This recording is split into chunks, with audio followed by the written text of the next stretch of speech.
Even if you've fallen once, wager your life. Bring back your master at all costs. That is what it means to be my shinobi. That was our little lord, our young prince speaking, invoking our shinobi's code of honor and imploring us to find him and bring him back safely. But perhaps even more striking than our lord's voice is our own. The Undead Slayer. Sure, I will take it. In my last video, we talked about the red-sheathed second blade on Sekiro's back, something that was touted as an unlockable weapon for later in the game, and this is it, the Undead Slayer. It's almost certainly a special type of blade that's for killing immortal beings, and we'll talk about it a little bit later. At the end of the video, we hear our young lord speak once again, and this time he's talking in a sort of formal, entreating tone. Wolf, along with my blood, you must live. So we already know that our prince is special because of his blood. That's why the Ashina clan stole him from us in the first place. And when he says, live along with my blood, he could simply be imploring us to sort of fight for both of their lives. But he could also mean it in a supernatural sense. It could literally be the blood that's keeping us alive, and From Software could be hinting at something supernatural again, that our two lives are very intertwined. There are 3 other characters voiced in the trailer. The first is the woman with the red umbrella. She says, I have witnessed Ashura once before. Ashura might have a bit of a double meaning. The more conventional interpretation is that she has witnessed a scene of great carnage once before. For example, this could be reference to the burning village in the intro. She could be talking about all the terrible devastation that usually follows war. Alternatively though, Ashura is also a type of wicked demigod in Buddhist mythology, sort of a type of anti-god or demon that's often depicted, get this, as having 6 arms. Sound familiar? I reckon it's likely that we've signed a bit of a deal with the devil here. But moving on. It's been a while. Brat of the Owl. This is a curious statement. The words, it's been a while, suggest that our character has a history with this woman, or at least that we've met her before. She calls us a brat, which is rude, but who, or what, is the owl? It could be our clan, it could be our lord, it could be our god, nobody knows, but she's not the only one who speaks mockingly to our shinobi. We also have this guy. Am I getting in your way, shinobi of the air? This could also be interpreted as, you would block my path, shinobi of the air? And this character isn't seen in the trailer, but can I just say, both this man and our shinobi have voice actors that sound so similar to the voice actors of Guts from Berserk. And if you've watched Berserk, which you really should, you'll understand how bloody fitting this is. Anyway, those were just the translations. Now let's dig into the weapons, the bosses, and the environments. We open on the burning village scene, which is something that we've seen a few times now, so it must be a pretty important story event. Our shinobi lies beaten on the floor, and our little lord talks about how death should not stop us from rescuing him. Then we're up on our feet, and we're sprinting past a flag featuring a pretty complex kanji that likely references a Kura Okami, which is a sort of dragon god residing in the mountains, or mysterious rain dragon.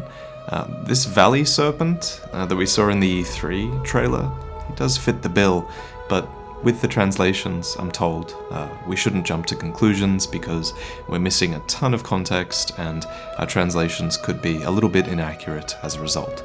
In the next scene, we stealth over some enemies who are sitting and poring over a map, and it's definitely worth noting that Sekiro so far has made a big effort to make sure that their enemies are actually acting like they belong in their environments. They're not just standing around most of the time. And then there's this, wall jumping. So you could not do this in the Gamescom demo, so it must be one of those unlockable skills that Sekiro can develop.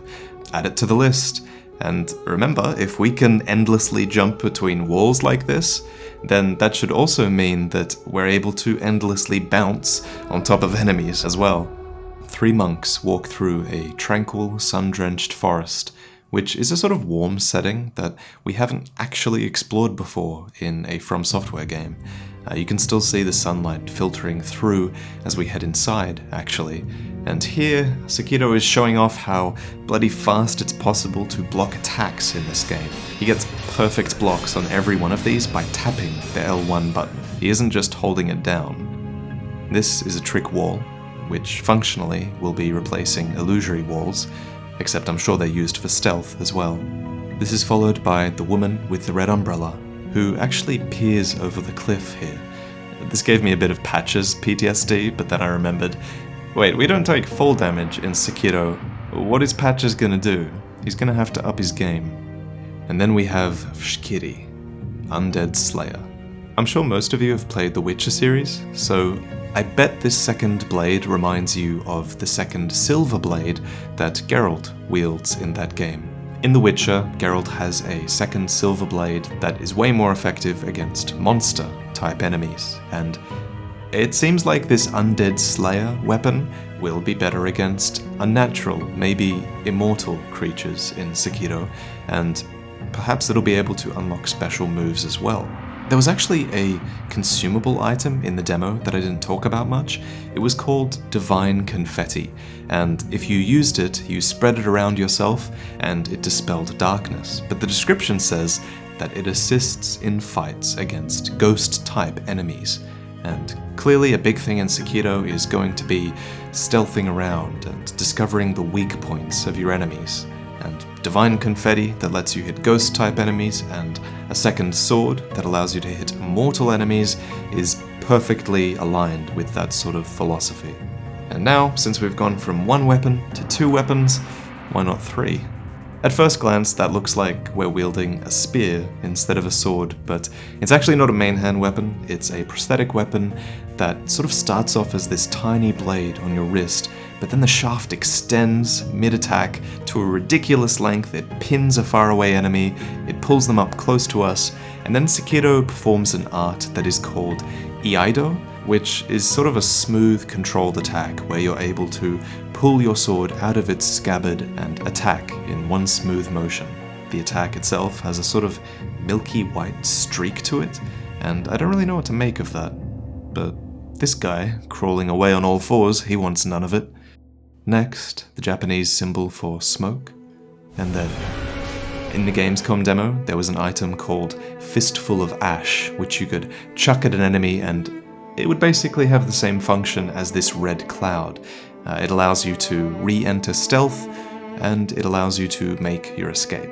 And you should make no mistake, this sort of execution attack could be an entire new category of unlockable skills. I bet it's not just limited to this one. Imagine how many other types of unlockable execution skills there could be. And then we have this incredible cinematic scene where an old woman boss dashes confidently on threads as thin as spider's silk. You can see them flashing here. It's worth noting that this actually takes place in the Burning Temple that we've seen a few times now. And this was a place that we speculated might actually be the hub world of Sekiro. And is anyone going to talk about how fast these enemies are attacking? Timing your blocks to some of these attacks is gonna be like playing Osu on max difficulty. It's pretty much a rhythm game at this point.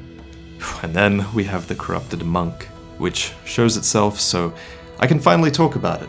This was the Gamescom boss that we weren't allowed to show you guys, and man, this was such a good fight. You only see a couple of elements of the fight here, unfortunately. We see this grey mist illusion phase, that you can actually sort of avoid by swinging between the branches and just waiting it out. And here you see Sekiro doing an execution and taking off one of the 3 health bars that the monk has. But what you don't see is the entire rhythm of this fight. The boss actually has an attack pattern that's really similar to the dancer in Dark Souls 3. It's sort of relentless and flowing, and it takes a really long time to wear down her posture to the point where you can actually do an execution like this. Honestly, I think since you can die so many times in Sekiro, they've balanced that out by making the boss fights really, really long. And I wouldn't be surprised if most boss fights were long like this one is. To finish, a white ape with a big old blade stuck through its neck throws us to the ground, and the trailer ends. I can't wait. Before I go, I have to give special thanks to all of the translators who have offered their help to the community in translating. Your skills are going to be in really high demand as we explore Sekiro. Special thanks to patrons, as always. Thanks for watching, and I'll see you next time.